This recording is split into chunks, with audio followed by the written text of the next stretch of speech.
All right, good evening, everyone, and welcome to another edition of our Justice and Pieces guest speaker series. Today, we have a paralegal who has his own practice and certainly is involved in legal education as well. And we'll talk quite a bit about that as well. So, really happy to have Jimmy here joining us today. So, Jimmy, maybe you can give a quick overview of your background, your practice, and your involvement in legal education, and we can go from there. Sure. So real quick, I went to Humber College in 2010, graduated in 2012 uh, with honors. Did my license exam August 10th in 2012. Got the it took them 2 months back then. Now I understand it's a lot faster, but it took them 2 months. So on October 10th, I got the email and being nervous as hell, hoping it says pass. It did. And then immediately just dove into opening up my own practice. At the time, I opened up with a partner. Then eventually we went our separate ways. And now I've had my own practice now for the last 7 years and a half. Predominantly focused on small claims, landlord tenant, and human rights. I do some POA, but it's strictly just for my clients if they want help with it. But the main focus of the practice is small claims. And just going back a bit to 2012, when I originally got licensed, I noticed there was a major gap in between what I was taught at school and what was actually required to practice. So I had challenged myself to run in a bencher election at the time, fresh out of the gate, trying to be a bencher. And my main platform was education. So, and one of the things that I came away with from that running up from that bencher election was, my other colleagues challenged me to say, well, how would you change the education process? And that that's what got me into this side of things that I'm doing now. I was fortunate enough to be given a chance at Trios College, I think in 2014 or 2015. And then from there, I went into the program coordinator role there, and then eventually moved on to the college I'm at now, which is CIMT College in Brampton. And here I have the ability to build the program from the ground up, let's say. Right. And I think that certainly affords itself certainly some advantages of kind of shaping it, aligning with some of the things you've seen in practice and what, maybe we can kind of work on filling some of those gaps. So maybe we can start kind of, I know some students just finished writing small claims exams, I think today. So maybe you could talk a bit about the process there and what kind of, and certainly you've taught it a number of times. What do you think there in terms of maybe kind of go over that process and what in terms of actual practice that you don't necessarily get from reading a textbook or going over some of that material that's a little bit different when you actually get out there and get your hands dirty and have clients come in and say, hey, I have an issue, the plumber didn't do a good job and I don't want to pay them. What's going to happen? Yeah. So there's a lot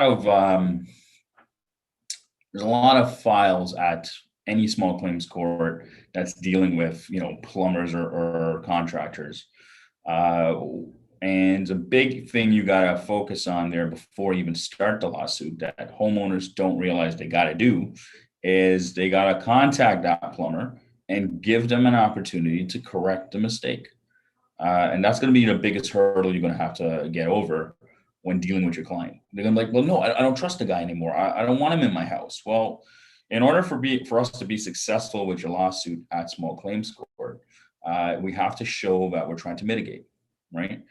And we're giving him a chance to correct that behavior. Now, 9 times out of 10, when we send that letter from our letterhead saying, look, my client hired you to, perform a certain duty at their property. We believe it's deficient for X, Y, and Z reasons, and we'd like you to come fix it. Again, 9 times out of 10, they're not going to come.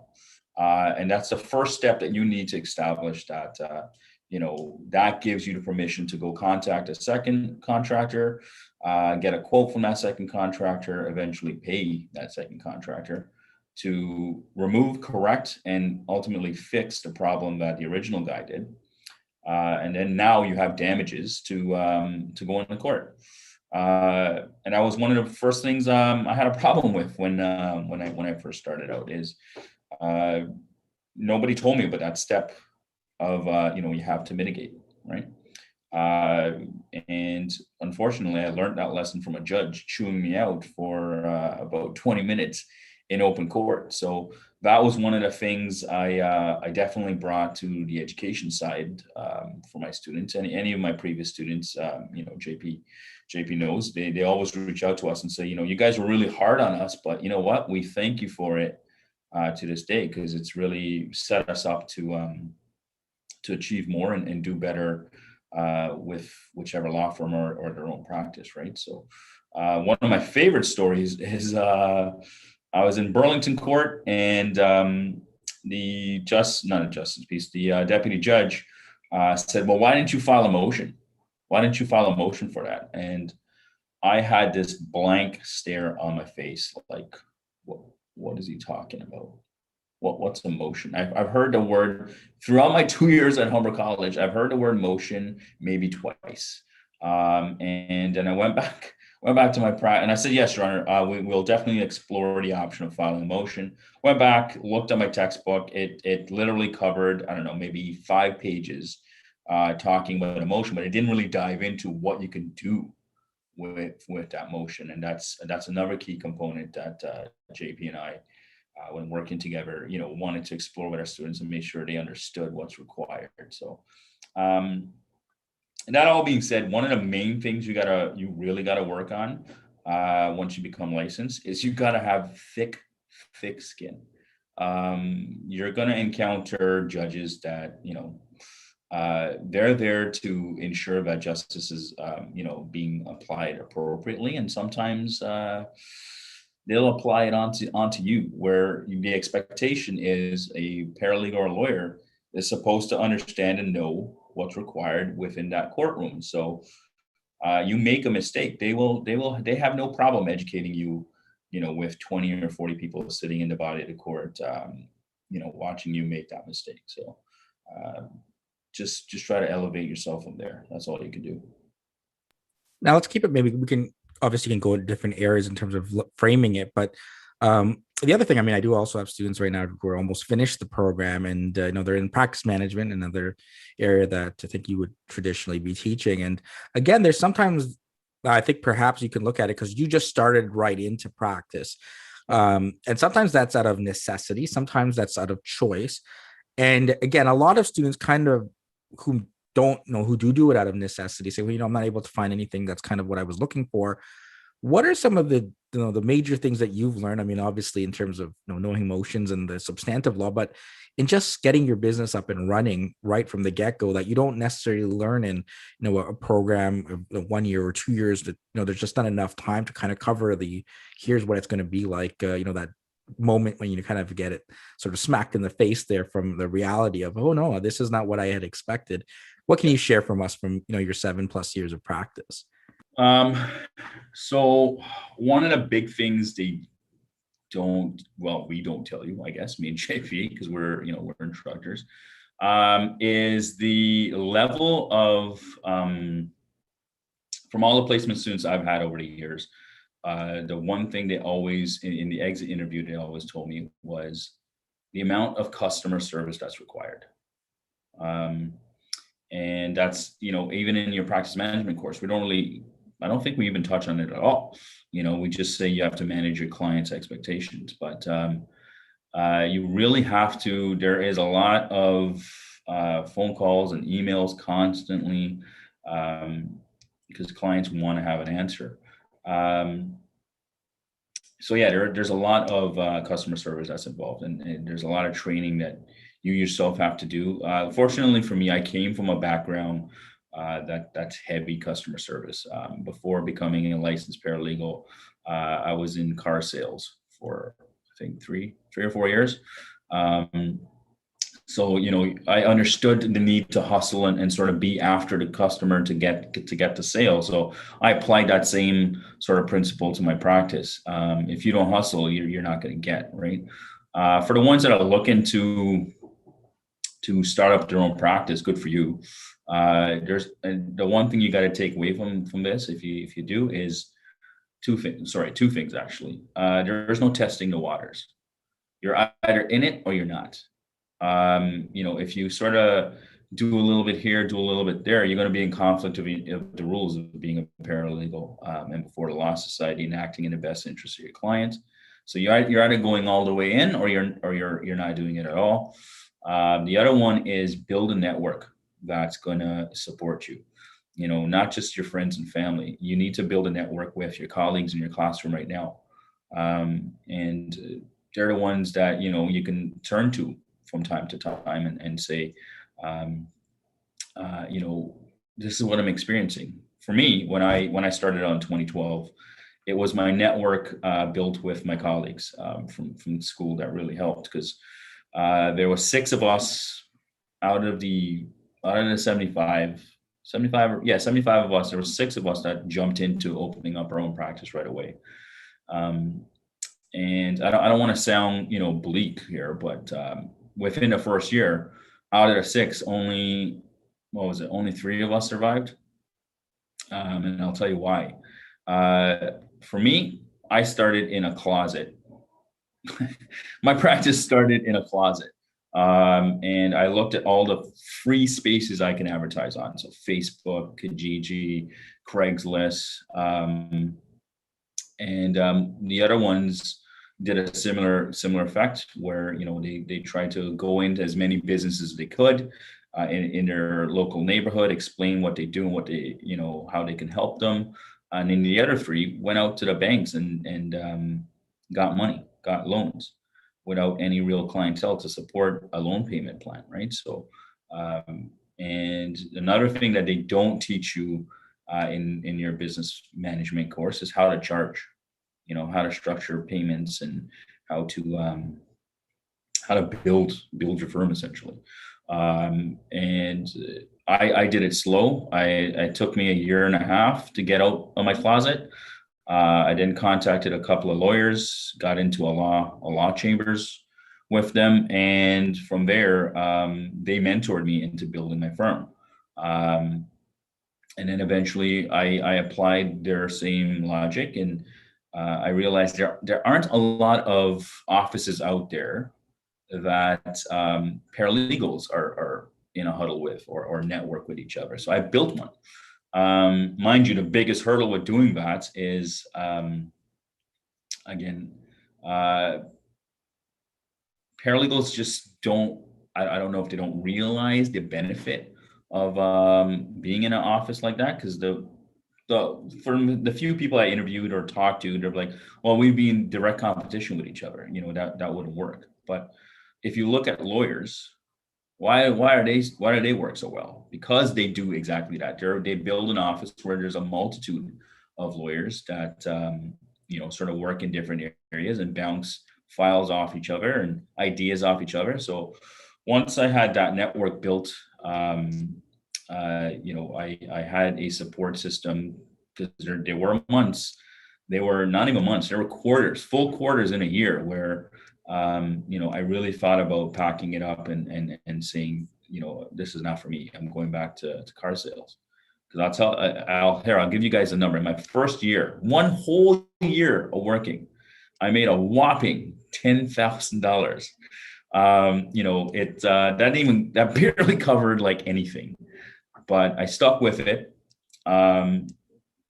My wife, girlfriend at the time, said, no, stick with it. And then she started helping me. And second year, we doubled it, almost tripled it, to we made 26,000 on 100. And then from there and there, we kept evolving and looking at ways of how we can grow and grow. And it became really big, to the point where we had staff working for us. So, but now the other side of it, there's a pandemic, right? So you have to be able to weather that storm. You have to be able to say, how much money would you need to combat the pandemic? Now, I thought I had weathered it pretty well, but nobody anticipated this thing going as long as it did. So, uh, that's why things have to change. You have to adapt. I took a full time job at a college to be their program coordinator, but I still have my practice on the side. My staff, most of the funds are being spent on my staff. I focus more on protecting my staff than myself at this point. Now let's kind of maybe look into the pandemic and what's kind of changed in terms of, you mentioned certainly the closet there, right? I mean, before there'd be more of an emphasis of trying to get. I mean, some people still feel there's a lot of value in obviously having, the bricks and mortar kind of office. Certainly, you do have that. But what else do you think have you realized from the pandemic now? I mean, things are going to change. Some might kind of change a little bit back to what we've done before, but largely a lot of the modernization. I was speaking with the Honorable Doug Downey a couple of weeks ago, right? And this is here to stay, right? We're not going back to Yeah. set date courts where you'd have to drive up to um, you know Collingwood and have to appear for a little bit there, or a landlord tenant board or whatever that might be, small claims court. So what are some of the things there from this last 16 months that you think, again, obviously some of it, we've been able to obviously communicate to students, but some of it you're going to kind of just walk into it. It's a different world than what you may Mhm. have learned about, because it's completely different. So what do you think, some takeaways there? Because you mentioned the pandemic and not knowing it's going to go this long, but going forward, how can we better prepare for sort of the virtual or hybrid world of how we're doing business? So the attorney general said, some good, unfortunate as that word is to say next to pandemic, some good did come from it from our profession standpoint. Because everybody knows, they're stuck in their ways, or they're very conservative. But the attorney general was quite clear. I was watching that interview, and again, I thought it was a really good interview, JP, where he said, "Go sell your fax machine, right? Because you're not going to need it anymore." Well, I think actually you said that, JP, and then he said, "I don't think anybody's going to buy it because nobody's going to use it." So I really like the fact that everything's going to email. Because you can obviously print out that email. There's an electronic copy of it. There's proof of service already there. So I think that that's a good step. Another one I think is really good is some people might disagree with me here, but I believe it's more improved access to justice, where a tenant at the landlord tenant board might not be able to afford to come all the way down. They can phone in, right? They can phone into their hearing.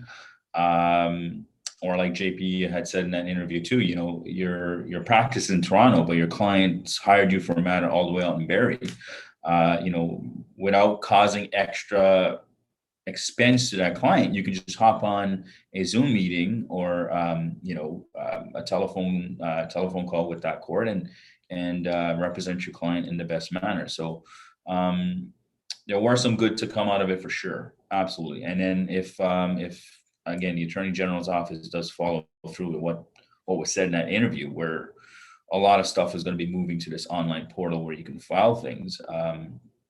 I think that would save clients a lot of money, and definitely promote further access to justice. Now, that's probably from the education standpoint, we're probably going to have to create a course now to sort of teach students how to properly navigate and deal with that. So, um, I would probably look at setting up potentially, JP, a round table with program coordinators around the GTA, so we can discuss possibly how we would effectively create a program like that, take it to LSO or with our colleges, and say we think we need this moving forward. So um, from working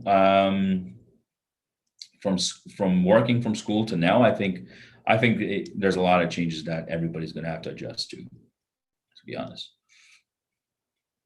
And how you found sort of, certainly we would be teaching advocacy, and I don't know if actually you did have it when it was kind of over Teams, but uh, certainly the real in person, in the classroom mock trials versus Yeah. over teams, and certainly what has it been on obviously at the small claims court and at landlord tenant board hearings. I know certainly you would share wherever possible, right, that opportunities like that for the students. But what's kind of different? Is there anything different other than just we're on in front of a video now? And what's kind of been different there in terms of your approach? Um, so it depends on your your desire to prove things, I guess. That's how I would describe it.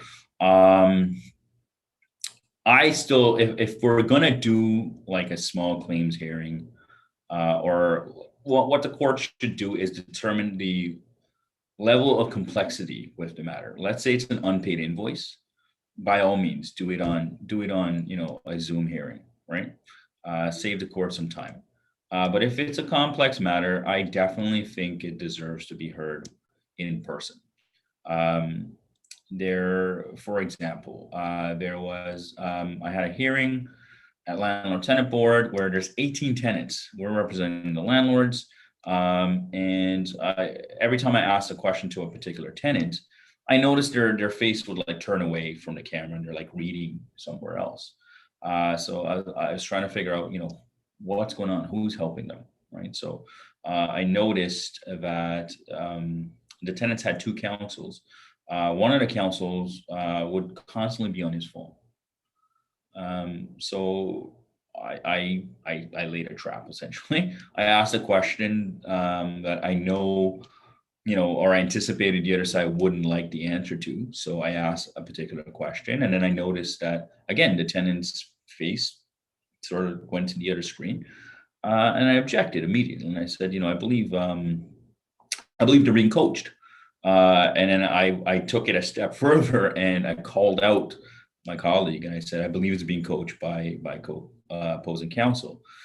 He quickly identified that it wasn't him that was coaching. He was actually trying to stop the coaching from happening. It was another tenant that was speaking to the tenant that was testifying in what they have as a sort of live chat, like a WhatsApp chat on a different screen. And I said to the adjudicator, now how are we going to determine what was his answer and what was the group's answers, right? So again, I think there needs to be a discussion as to if the matter's complicated, has to be in person. If it's simple like unpaid rent, it can be done on Zoom. You know, uh, but even I think with before I came here, I did do one small claims matter via Teams with my class, and it was a simplified matter. Everybody knew their role, so it played out quite well. But when you're dealing with individuals, you never know. The public, let's say, you never know what's going to happen, right? So the best way to control them is to be in person, because again, when you have an in-person hearing, the whole atmosphere itself forces. Not I don't want to use the word force. Uh, it it it puts them in a position where they know they can't lie. Like the whole idea of going into the witness box, standing up and taking the oath, placing your hand on a holy book, has significant impact on the witness that's about to testify.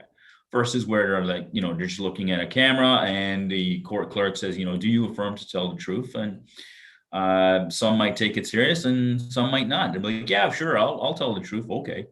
So that's where you're gonna have to encounter and sort of battle that type of attitude. And again, I'm not in the norm of calling out colleagues, um, because one of the key things about this area, guys, it's a very small community. Don't burn bridges. Okay, don't ever burn bridges.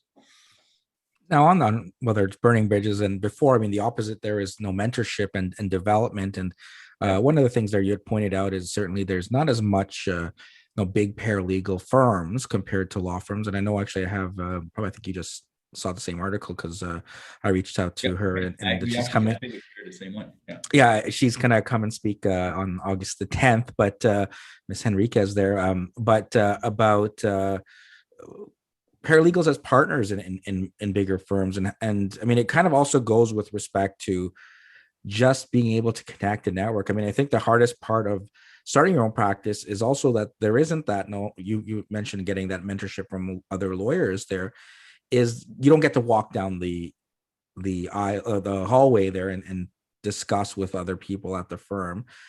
So what can you do then in terms of other outside of, if you have a chambers, how can, no, I mean, there's a number of different organizations, I suppose, as well, but what can students looking to start their practice and grow their practice, who can they be connecting with, and how can they connect with people so they know those things about how much should I charge? And sometimes maybe going on to like a listserv is not going to get you the best answers or most in depth, but what can they do to kind of get that knowledge?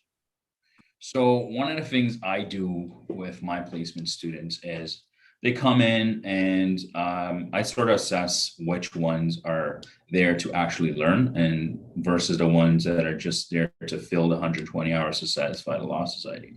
And the last question I always say to them in most of the interviews is, okay, so you're okay with your last day being, this date, which is 3 months in advance, right? And depending on how they react, that's how they get placement with me. And I'm probably giving away trade secrets here now, but depending on how they react, will tell me their true desire to learn.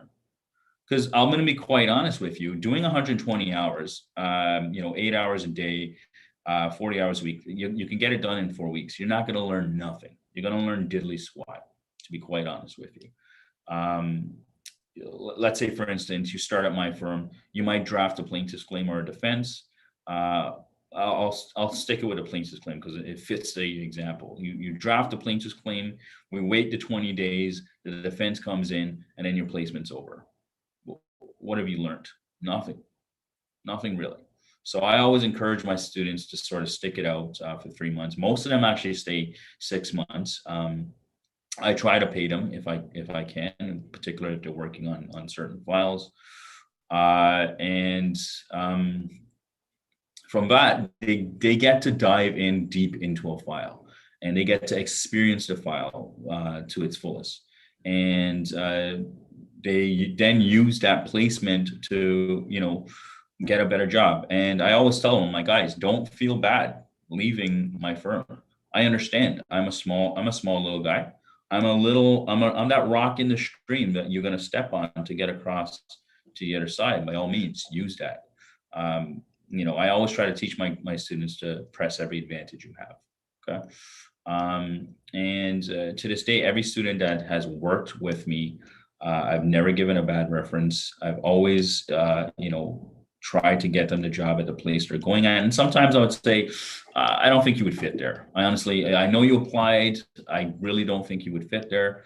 And for the four of them that I said that to, they went in, they still took the job, and they're like, you're right. They quit after, a couple of months, and they applied to, places I recommend they go to, and they're doing a lot better now. Right. So, it sort of builds that relationship between myself and a placement student, and they fully understand, what's required in the profession. I've had a couple that after doing it for 3-4 months with me, they're like, you know what, this is not for me. I really thought this is for me, and it really showed them the stress level that comes with running your own practice or managing your own file.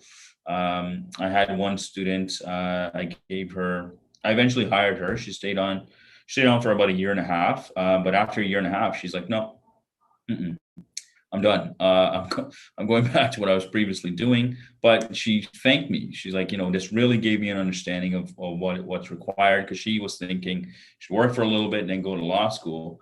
But imagine the level of stress that comes with a bigger caseload. We're dealing with $35,000 lawsuits. Imagine dealing with a multi-million-dollar lawsuit, right? So, I think in order for you to really learn and get a mentorship, you need to stick around for more than 120 hours. And that's when you really start to develop a relationship with other licensees. Go out to as many events as you can. So like JP was saying, there are a number of groups out there, OPA, my colleague Samantha Glass, JP interviewed her couple of weeks ago, has a great network that she's putting together for paralegals. Um, and I'm not, me personally, I don't prescribe to any of these groups. Okay. But I would never discourage you from joining any of them because, again, if you can build your network, build it, and sort of go from there. I kind of maybe looking at it. I mean, since probably most of the people listening are either students just about to finish partway through the program, or people maybe who have just finished. What, in terms of, again, going back to what we were talking about at the outset about what can you do to supplement your education? Because I mean, legal education, regardless of where you go, right? I mean, it's kind of, you have 1 year programs, you have 2 year programs. I think some places have 4 year programs even. But Yeah. as much as we want to have more hands-on experiential learning, it's certainly some of the demands there in the hours. It's not always possible, right? So what are some of the things that students can do who are kind of looking to finish up? I mean, on top of obviously what you said about going beyond the 120 hours, to kind of get into a more thorough knowledge of what practice is like, Yeah. that can better prepare them. And even if the answer, like you said, is, look, you know what, I've looked at this and it's not for me, it's better that you know that sooner than 5 years from now when you're like, oh, I should have just gone and got a engineering degree or something, right? So what can you share kind of with everyone listening, going through that process, and certainly looking at it also from the lens of a coordinator in 2 different schools? What can they be doing to better equip themselves for their future? Um, so a lot of the programs I've taught at or encountered, there isn't a lot of court attendance.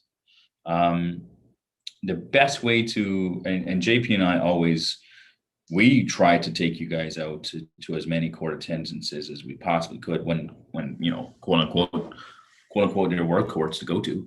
um, uh, is go out to court, right? And again, that's how you slowly start building your network. One of my best students I've ever had, I just noticed her in the back of the courtroom diligently taking notes. And I quietly, during recess, I quietly sat down and I said, "Hey, well, what's your name? What are you doing?" And she's like, "Oh, I'm taking notes." And I'm like, "Oh, do you mind if I see your notes? I just wanted to see what you have." And she started asking me questions about the case. And she did something that that's what made me pick her. She went to the other side and started talking to them. What I notice when I'm in court is parties would pick one side and sort of hang out with that side only. But you want to learn both sides of the road, right? And that's how you evolve and grow uh, and understand what's required. So go to court as much as you can. I know right now everything's on Zoom or Teams, whatever have you, but I believe there is a way for you to attend all of these things and sort of learn what's required. You'll sure you might see a matter happen in 5 minutes. You don't really know what happened, but take notes as to who the representatives are, and then shoot off a quick email. You'll find that most representatives, like believe it, spoiler alert, like to talk, right? So they'll gladly talk to you about the matter, and you can ask questions. What else can you possibly do? Honestly, I don't know. I've been trying to evolve that in my program here to give some of the students here, their biggest complaint is that there isn't enough practical. So what I've started developing is workshops. So ask your instructor or your program coordinator, can we build a workshop to focus on certain areas? And that JP's again is a fantastic program coordinator / instructor that goes above and beyond. If you most of you are probably already following him on LinkedIn, but he puts on different workshops all the time. Unfortunately for me, I'm a little bit busy. I have a newborn, a second newborn, I should say. So my time is limited, right? But the time that I do have, like I told all my students here, between 2:30 and 4:30, I'm yours. Whatever you want. I have an open door policy. You always come to talk to me, and I will make sure that you understand what it is that you require. Here's the unfortunate thing. Out of the, I think, 50 students I have here, two have contacted me. At the end of the day, guys, the onus is on you. to evolve yourself. JP can't read your mind. I definitely can't read your mind, not yet, at least. That's my joke. As to what you need. So if you don't reach out, how are we going to help you? Right. So just the simplest thing can help you. Send an email. Send an email and see the response you get. Go to when the courts open up back. I think they should be opening back up by September, based on how numbers are going, vaccinations are going, and sort of what I hear behind the scenes. Go to court and talk to as many representatives as you can, because they will talk to you. And just go around your local area and say, look, I'm finishing up my program at Trios College or whichever college you might be at, and I'd like an opportunity to learn from you. Elevate them. You put them on that pedestal so they feel a little bit happy, and say, I want to learn from you. Do a little bit of research into the firm so you can talk about their firm and say, this is why I'm approaching you. Don't wait for your placement coordinators or career services advisors to help you, because at the end of the day, once you leave the school, it's all on you. It's all on you. Same with like JP and I, we're constantly having to learn and evolve, right? Although the law society says we got to do 12 hours of CPDs, don't just stop at 12 hours. Continue learning and growing from there.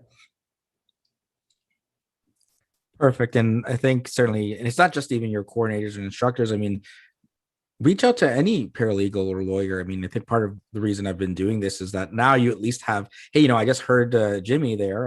Maybe if you're at, let's say, somewhere like Sheridan and you've never had any contact with him, I just listened to you were talking about how paralegals should better connect and how going to court. I mean, I know you're doing all this. I'd love to connect with you and talk to you a little bit more, right? I mean, use that. But I mean, if you don't kind of connect, I mean, from the industry, I certainly lots and lots of people are out there ready to provide guidance, whether they're benchers. I know, for example, former guest there, Robert Bird, always, sends that message. I don't know how he, it's almost like he has like an auto response, but someone posts, their certificate or they just got licensed and he's there, right? And Yep. It's a valuable resource as well as all the other benchers. But again, don't be afraid to ask. And I think that sometimes there's so many resources there, but take advantage of them and follow up. And I think I would echo those comments there, Jimmy. And now you got to run there. So I don't know if you have any final words of wisdom there based on kind of what we were talking about